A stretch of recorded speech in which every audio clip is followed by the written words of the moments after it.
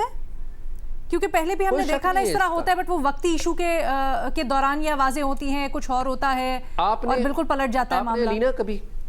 علینا آپ نے کبھی سوچا تھا کہ ہندوستان کے جو ٹیلی ویژنز ہیں، ٹیلی ویژن چینلز ہیں، ان کے ٹاک شوز کے اوپر سر عام ان کے پرائم منسٹر ہیں اور ان کی جو فارن پالیسی ہے اس کو تنقید کا نشانہ بنایا جائے گا؟ ہم تو یہ دیکھتے آ رہے تھے کہ ان کے اپنے جرنلسٹ کہتے تھے، ایک دو جرنلسٹ جن کو مین سٹریم میڈیا سے نکالا گیا، وہ کہتے تھے کہ جی یہ گودی میڈیا بن گیا ہے۔ اب ان کے مین سٹریم چینلز کے اوپر گفتگو ہو رہی ہے کہ آپ کی جو پالیسی ہے پاکستان سے بات نہ کرنے کی، وہ ناکام ہو گئی ہے۔ تو میرا یہ خیال ہے کہ ہندوستان میں جو بیٹھے ہوئے لوگ ہیں یا ان کے جو پالیسی میکرز ہیں وہ روبوٹ نہیں ہیں۔ آئی بلیو کہ وہاں پہ ری تھنکنگ ہو رہی ہے، اور وہ ری تھنکنگ ٹرانسلیٹ کب ہوگی ایکشن میں، یہ ٹائم ول ٹائم۔